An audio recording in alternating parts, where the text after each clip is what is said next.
25 जुलाई 14 तारीख रे जीवन युद्ध रे हारिले सोमवार रात्रि रे नाना रूपे नाना अस्त्र रे ताकू कर संहार। मु श्रीमती माहेश्वरी गिरी बालेश्वर जिलार बालियापाल अंतर्गत पंचुपाली पंचायत रे मो घर।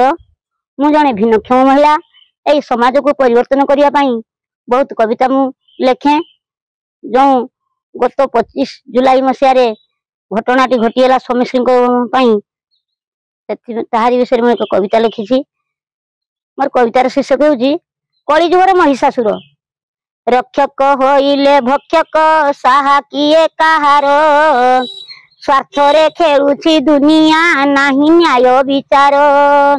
नेता मंत्री हेउ पुलिस हेउ बा सांबादिक अन्याय नीति जानिन सर्वे होइले मुक। सही पारु नाही धरित्री आउ पापर भारा देख देख कली ग्रासुची नाना प्रकारे परा। फकीर मोहन कॉलेज बालेश्वर जिलार सौम्यश्री नाम रे छात्रीटी भोगराई ता घर।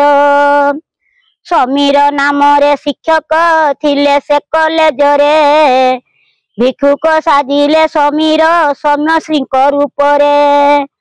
काहाकू करिब भरोसा प्राण सुरक्षा पाई गुरुजी छात्री मध्य रे पाप वृष्टि हुई।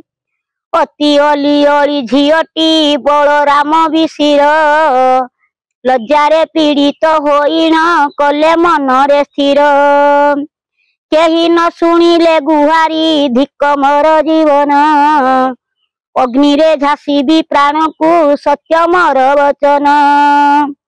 25 जुलाई 14 तारीख रे जीवन युद्ध रे हारिले सोमवार रात्रि रे। आसो आसो मा भौणी सर्व महिला गण विनाश करिबा असुर कली जुग रे जान। हसीब धरित्री ओडिशा हसीब मो भारत असुर विनाश पाई कि सर्वे हुओ जाग्रत। नाना रूपे नाना अस्त्र रे ताकू कर संहार चित्कार करिण मरिब करी महिषासुर।